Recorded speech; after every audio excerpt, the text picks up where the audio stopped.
fine. I don't even want to check it. Nice. Yeah. You're missing out on everything. I know. Missing out on how perfect everyone's lives are. Oh, goodness. So how's the gym going? Haven't been because I sprained my ankle. It's been 2 weeks. Did you know I sprained my ankle? Yeah. It sucks. Haven't benched? Haven't benched. Dang.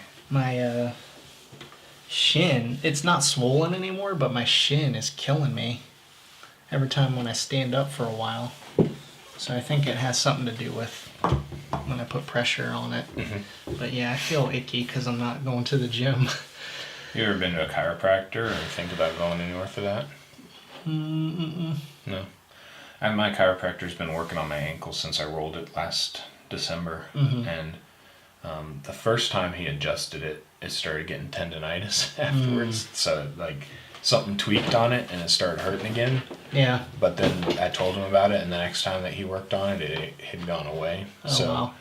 yeah, like a lot of people think chiropractors are for back, but they also can work on extremities. Okay. So mine's been working on my knee, and then has worked on my ankle. Mm-hmm. They can actually like work on your arms and stuff like that, because all of that has to do with your spine and puts different types of pressure and things on your spine. So, Right. because if you favor one leg over the other, you walk kind of crooked. Right. Also. Yeah. So. You didn't sprain yours, you just rolled it a little bit? I don't think it was sprained. Sprained? Yeah, I had a brace on it for a month. Oh, wow. I just didn't go to the hospital for it or anything. So. And you still went to the gym and all? Mm-hmm. Dang. And not in the first week, but eventually I was able to do stuff. So Mm-hmm. I could still squat, just not below parallel. I couldn't squat to depth, so I did squats to a box. Mm-hmm. I could still deadlift for the most part because I wasn't really bending the ankle part. I'm just using it to push against. Mm-hmm. So I could stand on it, but it was the rotating it and bending it and stuff that strained it. But then, yeah, lots of benching and curls and tricep extensions, Wow. stuff like that.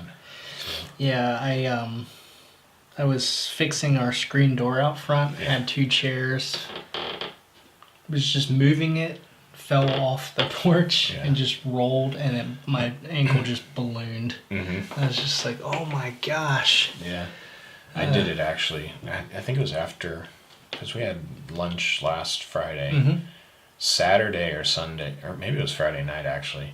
I was installing a deadbolt on our front door because of the election. No, I'm kidding. The purge. I was installing a deadbolt on our front door, and stepped out my front door onto our front stoop and rolled my ankle. Oh, I'm like, man. are you kidding me? Oh. So I had to take a break and put some ice on it. And it went away. Yeah. But I'm like, Yeah. gotta be joking me. Like, re-break my ankle in the exact same spot. Jeez, man. that Walking out of the sucks. door. You gotta be careful walking out of I doors, know. man. Yeah. That's how I rolled it last December. I was Walking out of a drawer on my way to throw up. Oh, really? Throwing up? Yeah, that was an embarrassing Christmas party last year. Oh, gosh. I mean, I was working, putting up Christmas lights and fell off a ladder. Off a ladder, yeah. Rolled my ankle. Oh, man. So, Dang. yeah. Yeah,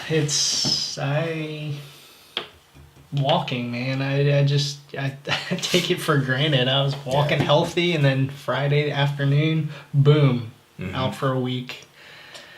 I missed the one thing you don't think about. You think about walking, and you're just like, oh, I won't walk. Yeah. I'll just keep my foot up on ice and stuff. You don't think about getting up and getting on and off the toilet. Oh, yeah, man. And then... Because when you can't push down with one of your feet, and there's like, you like grab onto stuff and you're just like, try to stand up on one leg and everything. And I was doing terrible with the crutches. Yeah. I couldn't, they were hurting under here, and just, I couldn't get it right. And then we went to urgent care in La Plata. It was next to the theater. And I didn't have my ID on me because we just left the house as quickly as we could. And they're like, well, it's our policy. You know, you have to have your ID. I was like, but it's my wife's Insurance. Urgent care can't help you if they can't tell that you're So I was kind of adult. I was acting like a jackbutt because I was like, she was like, it's our policy, we can't see you. I was We like, said okay. ass last episode. by the Okay, way. jackass. I don't know. I'm just conscious of it, but I was like, well, is that person here that I can talk to who's making the rules? No. I'm like, well, of course she's not. Can you call her? And then they called. And I'm dying here. I had my ankle was ballooned. I was like, here, check my Facebook. This is me. I didn't just make a fake Facebook account just to get insurance fraud, or whatever. Oh but she gosh. wasn't. I was really acting just crazy because they were trying to make us drive home and come back, and it was already like 8:30 at night, and just. Wow. You go out to your car and bring the title in. That's what I did. I had the registration. So see Janie Chang and Charlie Yeah. Chang. It's like, is there a photo ID on there? No, and that's when I said the Facebook thing. Oh my gosh. It was crazy, but it was one of the best dates me and Janie had because it was after, because we were just hanging out in the place. Then we went to Chipotle. No, dropped off the prescription at CVS. Went to Chipotle. Ate in the car, came back. It was a nice time actually, so it was all worth it. Not really. Bright side. The bright side. Nice. Silver lining. Yeah. So maybe I should just go to the gym because I can walk. It's just when I walk for when I stand up for a while, my shin is killing me. So there's a couple things that I did that sucked. I don't want to ever roll my ankle again. But I rode a bike with one leg. Oh. So we have the bikes with the handles. They're called assault bikes. Okay. And so I'd put one leg up on there's a little stand on the wheel, and I'd use one leg in both arms. That was painful. I did rowing with one leg. So I got on the rowing machine and I was using one leg. That was painful. I was very happy when my leg decided to participate again. Stop slacking off. Yeah. So. But I think I just need to build some strength in it and work it out and stretch it. Yeah. So it'll be good. But I'm just afraid. Go slow. Do you have a ankle brace or anything like that? I have a wrap. Yeah. Is that? So I had an ace bandage wrap, but then my coach gave me an ankle brace that she used when she broke her ankle, and it's like a sock. It goes around your ankle, but then it also has wraps attached to it. Okay. And it just makes sure that it's properly supported while you're using it. So. Yeah. No, I've just been wrapping it and then put the ice, and then keep it propped up when I can. Yeah. Cool. Yeah, you gotta get in there, man. Yeah. Your arms are starting to look small. I know. I'm eating too many donuts. I haven't watched what I've been eating at all the past 2 weeks either. Yeah. I just feel When icky. one thing goes, it all goes. No. But the daycare kids were nice because it was a Friday. It happened. I used. Yeah, what'd you do with all the kids when you guys had to go to this? I called Janie, and then she called our neighbor who happened to be at EMT, and she came out, gave me a stool with a wrap with ice, and then she got the kids off the bus. But then all the kids were like, "What happened?" Caleb was the most distraught. He was like, "What happened? Oh my gosh!" It made me feel good, But then He actually does love me. He does love me. Yeah. It's like every other day of the year he's plotting my destruction. Yeah, or zipping around, not listening. Even though he is listening, he's just not. But yeah.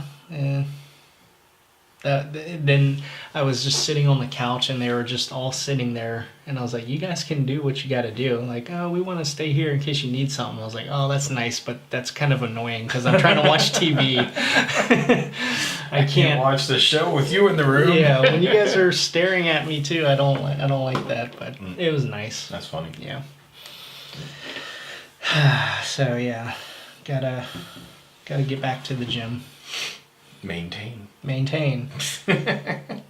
And so our main topic. I was waiting for you. What is our culture's obsession with innovation versus maintaining and keeping up with something? Yeah. The podcast topic came from Freakonomics. Yeah. Yeah. Did you listen to that? I did, yeah. And then I read the transcript like this morning. To refresh your memory. Yeah, refresh. So, but this one was a lot of stuff in there. Yeah. So I was listening to this on my drive down to South Carolina. Eventually I'll stop referencing that trip. We know you went there, Barrett. No. Yeah. This was the first podcast that I listened to as I'm driving out of town. It was a good starter for me before I jumped into an audiobook. Yeah. But I really liked it. I'm not a big person on maintenance. You guys have heard me complain about mowing my lawn and, doing tasks around the house and stuff like that. But this one was really interesting. So I was listening to it and I'm like, I need to focus more on maintenance because he talked about at the very beginning how so much stuff more than just, keeping your house up is maintenance. So going to the gym is maintenance. Going on dates with your wife is maintenance.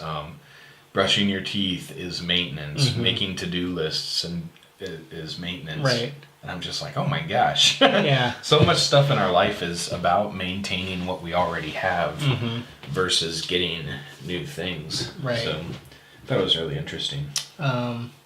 Yeah, it seems like, especially with the way technology is now and just these Silicon Valley companies, it's like, we're going to innovate this. We're throwing away the old and we in with the new, and it's just kind of ignoring that the things that we have need to be taken care of too. Yep.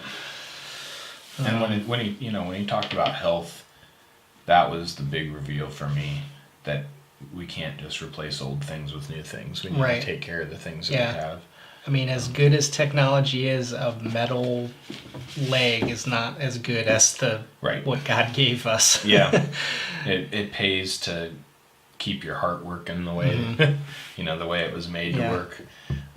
We're not at the point where artificial limbs and organs and stuff like that are ready to take over and we can just transplant our brains. So yeah, we need to maintain. Sorry, Dr. Connors. Yeah, someday, soon. 15 years, 20 years. Yeah. But, and then, with companies, it was interesting because they talk about even we always have to have a new nonprofit or a new foundation to do things instead of joining with somebody else's cause that's already, somebody else already working on that cause. We want to start our own thing. Yeah. And I thought that was interesting. We want to find our own donors and leverage somebody else's money ourselves instead of joining with the people that are already doing it. So I thought that was interesting too. And it doesn't make sense. It would make sense. These people already here have done hard work already to establish something. Why would we try to do that? I don't know. Yeah. It goes beyond nonprofits. I mean, it even goes to it goes to churches, it goes to businesses. There's lots of things out there. Even for houses, we are so quick to buy a new house instead of an old one. If we have a business and we want to build a building, we're going to build a new building instead of retrofitting an old one. Yeah, right. Because that old one, it looks like a Lowe's. Yeah. And so I'm not going to put my, whatever in there because it's going to look like a Lowe's. That whole thing, do you remember when Walmart wanted to move in La Plata? Where did they want to move to? They wanted to move down to Rosewick across from Giant, and they wanted to build a super Walmart because they're the space is too small where our current Walmart is.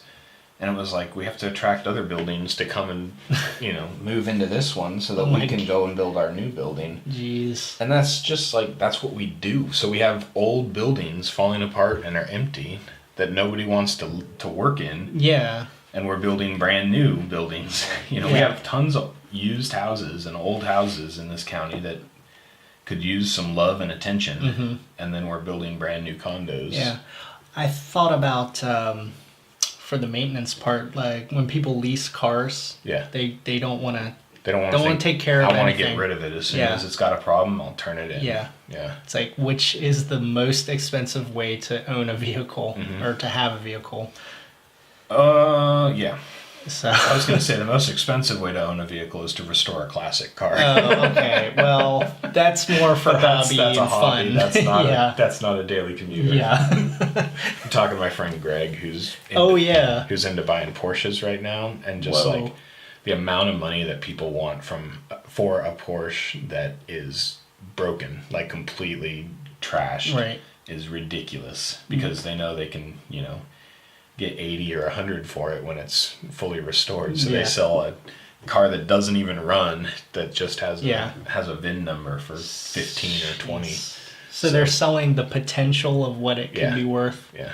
Oh my gosh. And I asked him, I said, what does a car need to have in order to be considered an original still? And he said basically just a VIN number, because you can do a full body swap. You can swap out, everything on a car, but as long as it has that VIN registration number, they consider it a re-swap or a rebuilt or something like that. So yeah.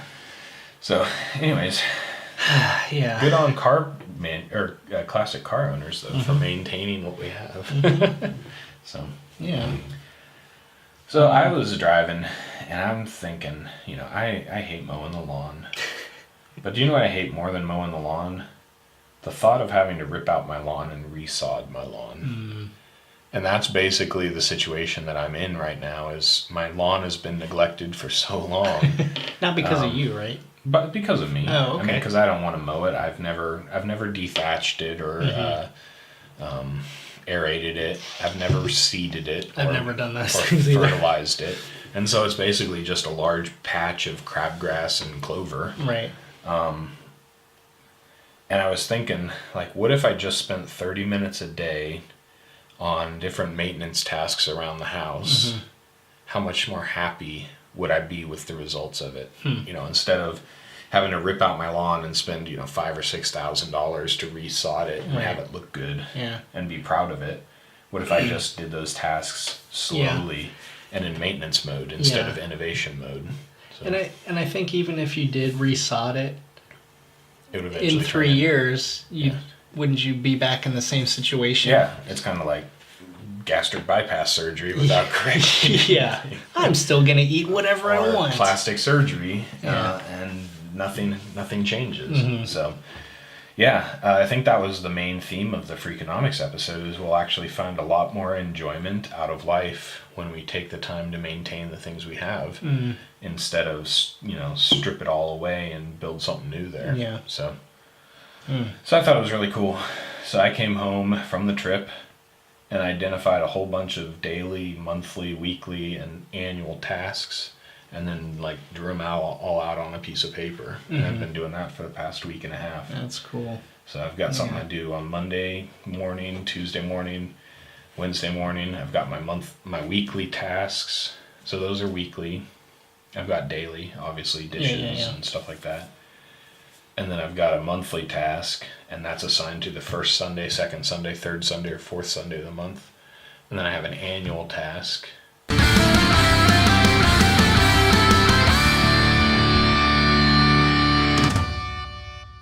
Hadoken!